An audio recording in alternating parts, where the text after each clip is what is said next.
En assistant à l'enterrement de sa vieille voisine, un garçon a entendu sa dernière volonté, garder et restaurer une vieille télévision.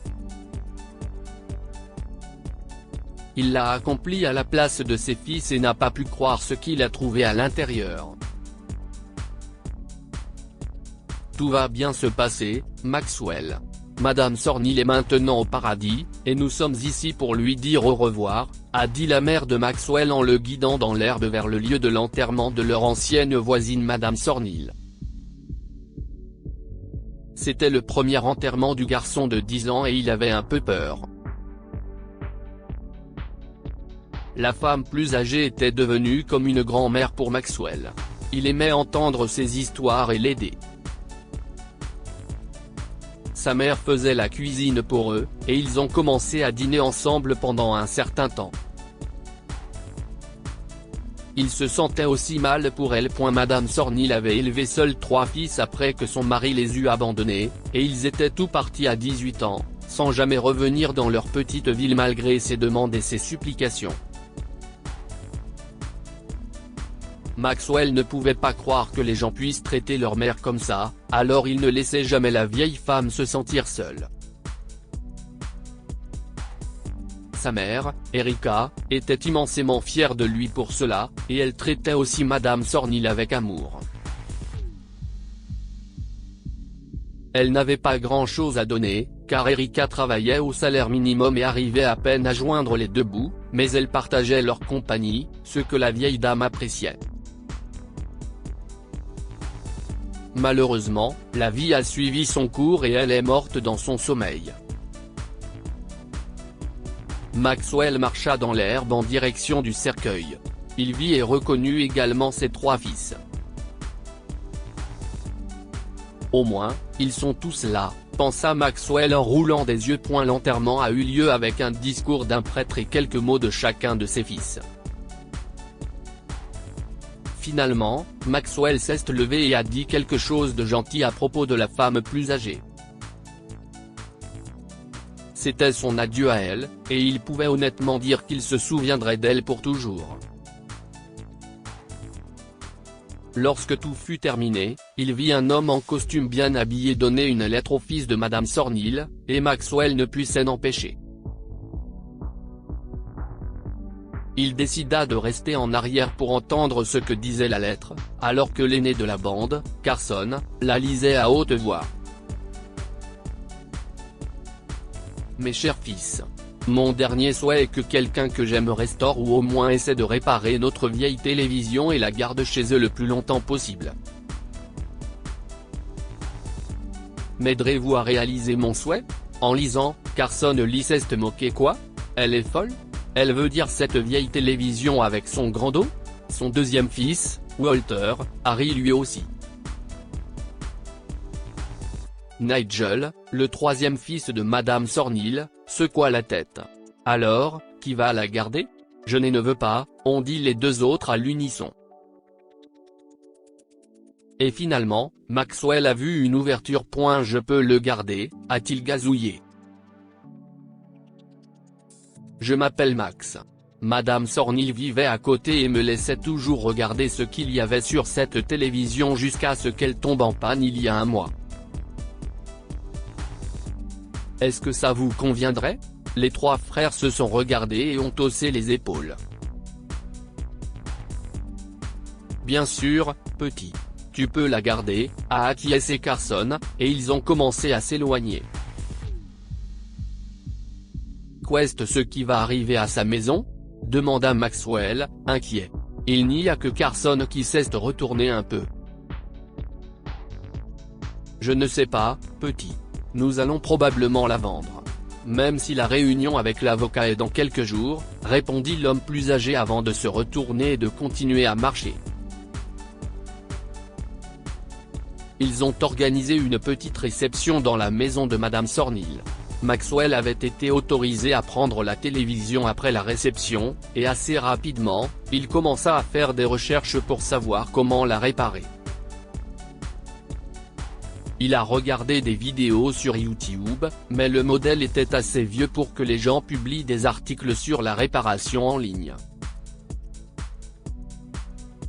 Cependant, sa mère s'est jointe à la recherche et l'a aidé à poser des questions sur des forums, ce qui lui a permis d'obtenir des informations intéressantes. Elle lui a également acheté des outils, et ils ont finalement réussi à l'ouvrir. Cependant, au lieu de voir l'intérieur normal du gadget, une enveloppe est tombée. Maman, qu'est-ce que c'est normal? Demanda Maxwell tandis qu'Erika l'attrapa. À la personne que j'aime qui restaure cette télé, lit-elle. Bizarre. Il semble que Madame Sornil ait laissé ceci à l'intérieur de la télévision. Restaurer la télévision était sa dernière volonté, n'est-ce pas? Oui.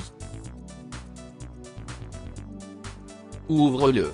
Ouvre-le, dit-il tout excité de voir le dernier message de Madame Sornil.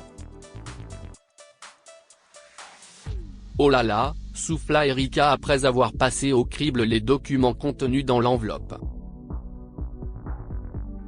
Soudain, elle l'a retourné et l'a secoué pour révéler un trousseau de clés. Waouh, qu'est-ce que c'est, maman? A dit Maxwell en touchant les clés. Si quelqu'un que j'aime garder essaie de réparer cette télévision, il devient l'unique héritier de ma maison, et voici les clés. Mais ce n'est pas tout.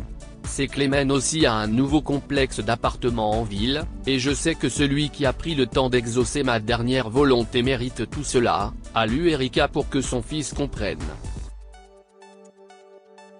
On a une maison et un appartement?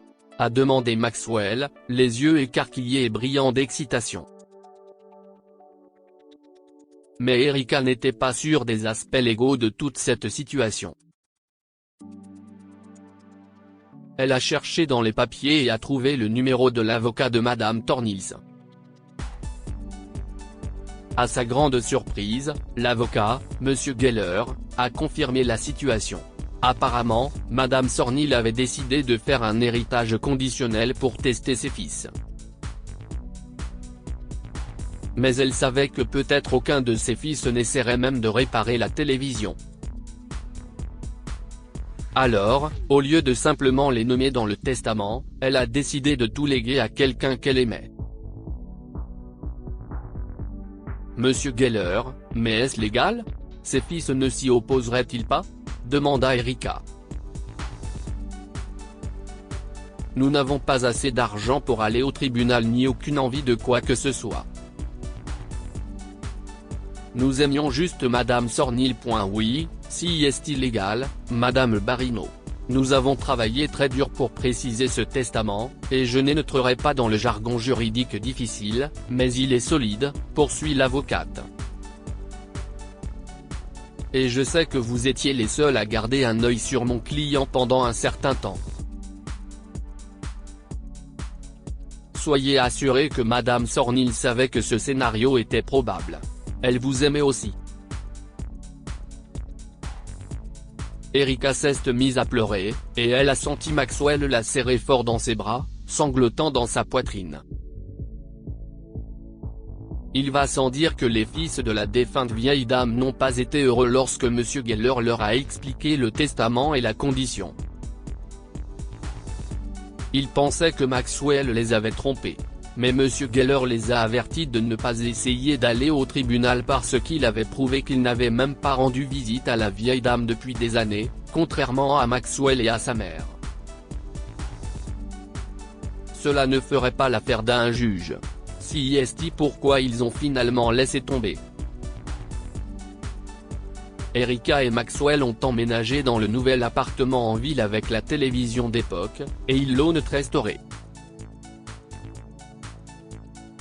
Plus tard, Erika a vendu l'ancienne maison de Madame Sornil, a payé les droits de succession et a placé le reste de l'argent dans un fonds pour l'université de Maxwell.